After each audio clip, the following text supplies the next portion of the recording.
ನಮಸ್ಕಾರ ಸ್ನೇಹಿತರೆ. ತೆಲುಗು ನಟ ಜೂನಿಯರ್ NTR ನಟನೆಯ 30ನೇ ಸಿನಿಮಾ ದೇವರ ಪಾರ್ಟ್ 1 2024ರ ಬಹುನಿರೀಕ್ಷಿತ ಸಿನಿಮಾವಾಗಿದೆ.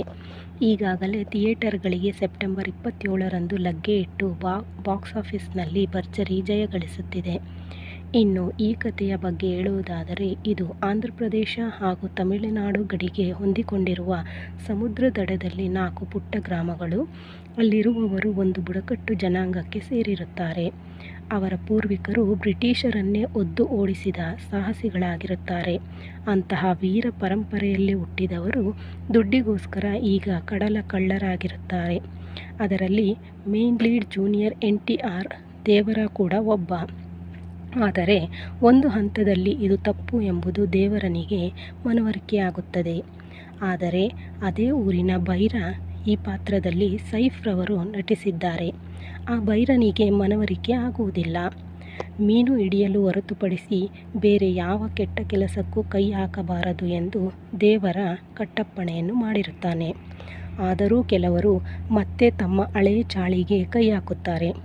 ಅಂತಹ ಸಂದರ್ಭದಲ್ಲಿ ದೇವರ ಕೆಲವರನ್ನು ಹದೆಬಡೆದು ಕಾಣೆಯಾಗುತ್ತಾನೆ. ಇತ್ತ ದೇವರನ ಮಗ ವರ ಬೆಳೆದು ದೊಡ್ಡವನಾಗುತ್ತಾನೆ. ಆದರೆ ಆತ ಅಪ್ಪನಂತೆ ರೋಷ ವೇಷ ಇಲ್ಲದಿರುವಂತೆ ನಟಿಸುತ್ತಿರುತ್ತಾನೆ. ಕಥೆಯ ಕೊನೆಯಲ್ಲಿ ವರ ದೇವರನ ಹಾಗೆ ತಾನು ಹಡಗುಗಳಲ್ಲಿ ಸರಕು ಸಾಗಣೆಯನ್ನು ದೋಚುವುದು ತಪ್ಪಿಸುತ್ತಾನೆ. ದೇವರ ಹೇಗೆ ಕಣ್ಮರೆಯಾಗುತ್ತಾನೆ? ವರ ಆತನಿಗೆ ಕತ್ತಿ ಯಾಕೆ ಎರೆಯುತ್ತಾನೆ? ಸಮುದ್ರದ ಒಳಗೆ ಕಾಣಿಸಿದ ಆ ಅಸ್ಥಿಪಂಜರಗಳು ಯಾರದು? ಆ ಕೊಲೆಗಳು ಯಾವಾಗ ನಡೆದವು? ವರ ಸಿನಿಮಾದ ಕೊನೆಯಲ್ಲಿ ತಾನೂ ಸಮುದ್ರದ ತಳದಲ್ಲಿ ಇತರರ ಜೊತೆ ಹಲ್ಲೆಗೊಳಗಾಗುವಂತೆ ಮಾಡಿಕೊಂಡು ಬಿದ್ದು ಹೋಗುತ್ತಾನೆ. ಮುಂದೇನಾಗುತ್ತೆ ಎಂಬ ಹಲವಾರು ಪ್ರಶ್ನೆಗಳಿಗೆ ದೇವರ ಪಾರ್ಟ್ 2ನಲ್ಲಿ ಉತ್ತರ ಕಂಡುಕೊಳ್ಳಬೇಕಾಗಿದೆ. ಇದೆಲ್ಲದರ ಬಗ್ಗೆ ಕುತೂಹಲ ಇದ್ದರೂ ದೇವರ ಸಿನಿಮಾ ನೋಡಬಹುದು. ಇನ್ನು ಜೂನಿಯರ್ NTR ಅವರು ಸುಮಾರು 6 ವರ್ಷಗಳ ನಂತರ ತೆರೆ ಮೇಲೆ ನೋಡಿದ ಫ್ಯಾನ್ಸ್ಗೆ ತುಂಬ ಖುಷಿಯಾಗಿದೆ. ಫ್ರೆಶ್ ಲುಕ್ನಲ್ಲಿ ಅವರ ಡ್ಯಾನ್ಸ್, ಫೈಟಿಂಗ್, ರೊಮ್ಯಾಂಟಿಕ್, ಎಮೋಷನಲ್ ಎಲ್ಲ ನವರಸಗಳನ್ನು ಈ ಒಂದೇ ಸಿನಿಮಾದಲ್ಲಿ ತೋರಿಸಿದ್ದಾರೆ. ಅವರು ಸಿನಿಮಾದ ಒಂದು ದೊಡ್ಡ ಶಕ್ತಿ ಎಂದರೆ ತಪ್ಪಾಗಲಾರದು. ಇನ್ನು ದಕ್ಷಿಣ ಭಾರತದ ಅಭಿಮಾನಿಗಳಿಗೆ ಜೂನಿಯರ್ NTR ರನ್ನು ನೋಡಲು ಥಿಯೇಟರ್ಗಳಿಗೆ ಹೋಗುವಂತೆ ಮನಸ್ಸು ಪ್ರೇರೇಪಿಸಿದರೆ, ಉತ್ತರ ಭಾರತದ ಅಭಿಮಾನಿಗಳಿಗೆ ಸೈಫ್ ರನ್ನು ನೋಡಲು ಜನ ಥಿಯೇಟರಿಗೆ ಹೋಗುವಂತೆ ಪ್ರೇರೇಪಿಸುತ್ತದೆ. ಅಫ್ಕೋರ್ಸ್, ಒಬ್ಬ ಒಳ್ಳೆ ಖಳನಟನು ಇಲ್ಲದೆ ನಟನ ಕೀರ್ತಿ ಏರದು. ಖಳನಟನು ಎಷ್ಟು ಸ್ಟ್ರಾಂಗ್ ಆಗಿ ಇರುತ್ತಾನೋ ಅಷ್ಟೇ ತೂಕ ಒಬ್ಬ ಹೀರೋಗೆ ಒಂದು ಸಿನಿಮಾದಲ್ಲಿ ಹೆಚ್ಚುತ್ತದೆ. ಫಸ್ಟ್ ಹಾಫ್ನಲ್ಲಿ ಸೈಫ್ರು ಅದ್ಭುತವಾಗಿ ಕಾಣಿಸಿದ್ದಾರೆ.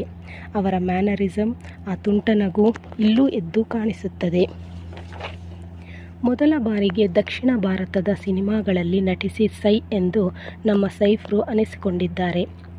ದೇವರ ಸಿನಿಮಾದ ದೊಡ್ಡ ಪ್ಲಸ್ ಪಾಯಿಂಟ್ ಅಂದರೆ ಆ್ಯಕ್ಷನ್ ಸೀನ್ಗಳು.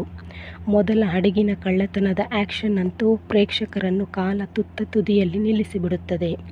ಇನ್ನು ಸೆಕೆಂಡ್ ಹಾಫ್ನಲ್ಲಿ ಜಾಹ್ನವಿಯವರ ಎಂಟ್ರಿಯಿಂದ ಮಾಸ್ನಿಂದ ಕೊಂಚ ಬ್ರೇಕ್ ಸಿಗುತ್ತದೆ. ಆಕೆಯು ಒಂದು ಕ್ಷಣಕ್ಕೆ ತಾಯಿ ಶ್ರೀದೇವಿಯವರನ್ನು ನೆನಪಿಸುತ್ತಾರೆ. ಆಕೆಯ ಪಾತ್ರ ಚಿಕ್ಕದಾಗಿದ್ದರೂ ಪಾತ್ರಕ್ಕೆ 100ಕ್ಕೆ 100ರಷ್ಟು ನ್ಯಾಯ ಒದಗಿಸಿದ್ದಾರೆ. ಸಿನಿಮಾ ಪೂರ್ತಿ ಆ್ಯಕ್ಷನ್ ಸೀನ್ಗಳಿಂದ ಕೂಡಿದ್ದು ಜಾಹ್ನವಿಯವರಿಂದ ಕಣ್ಣು ತುಸು ತಂಪಾಗುತ್ತದೆ. ಜೂನಿಯರ್ NTR ಹಾಗೂ ಸೈಫ್ ಮಿಕ್ಕ ಎಲ್ಲ ಉಡುಪುಗಳು ತುಂಬ ವಿಭಿನ್ನವಾಗಿ ಪ್ರತಿ ಪಾತ್ರಕ್ಕೂ ವಿಶೇಷವಾಗಿ ಮಾಡಿಸಿದ್ದಾರೆ. ಅದರಲ್ಲೂ ಹಡಗಿನ ಕಳ್ಳತನದ ಸೀನ್ ಉಡುಪುಗಳು ಒಬ್ಬ ಬುಡಕಟ್ಟು ಜನಾಂಗವನ್ನು ಎತ್ತಿ ತೋರಿಸುತ್ತದೆ. ಒಟ್ಟಾರೆ ಹೇಳುವುದಾದರೆ ಸಿನಿಮಾ 1 ಅಥವಾ 2 ಬಾರಿ ನೋಡಬಹುದು. ನಮ್ಮ ದುಡ್ಡಿಗೆ ಏನೂ ಮೋಸವಿಲ್ಲ. ನಮಗೋಸ್ಕರ ನಮ್ಮನ್ನು ರಂಜಿಸಲು ಮಾಡುವ ಕೆಲಸದಲ್ಲಿ ಕೆಲವು ತಪ್ಪುಗಳು ನಡೆದರೂ ನೀವು ಸಿನಿಮಾ ನೋಡಿ ಕಲಾವಿದರಿಗೆ ಪ್ರೋತ್ಸಾಹ ತುಂಬಬೇಕು.